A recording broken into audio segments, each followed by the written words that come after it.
don't need to be world class at everything, and actually you can't be world class at everything. So um, if you over invest in areas where good is good enough, you're basically building in cost that the customer isn't going to pay for, and you're building in complexity that just makes it more difficult for you to achieve the strategies that you've got.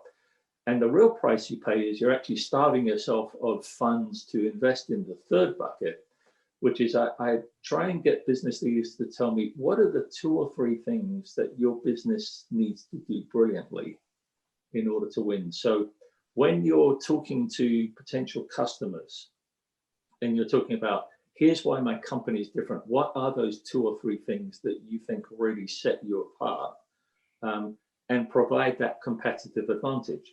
So now I've got a fairly nuanced business specific answer of strategy and capabilities. And really the HR stuff falls out of that and it becomes quite natural. So when I then start talking to them about talent, right?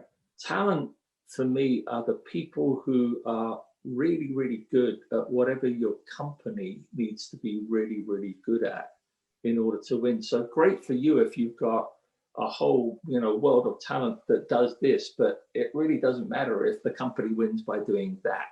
All right. And so you're really trying to get to a very business defined definition of talent, which again is different line of business by line of business. Right. And once you understand that talent definition business by business, obviously the whole notion of organization is just how do you bring talent together to create that competitive advantage that's going to make you win as a business.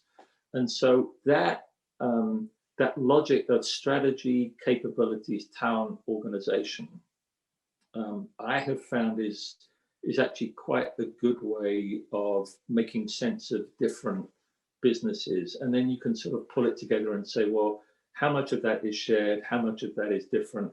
And when you go into your role as a head of HR, chief HR officer, I mean, get ready for the business leaders that are going to tell you, oh, no, listen, you don't understand. I'm different.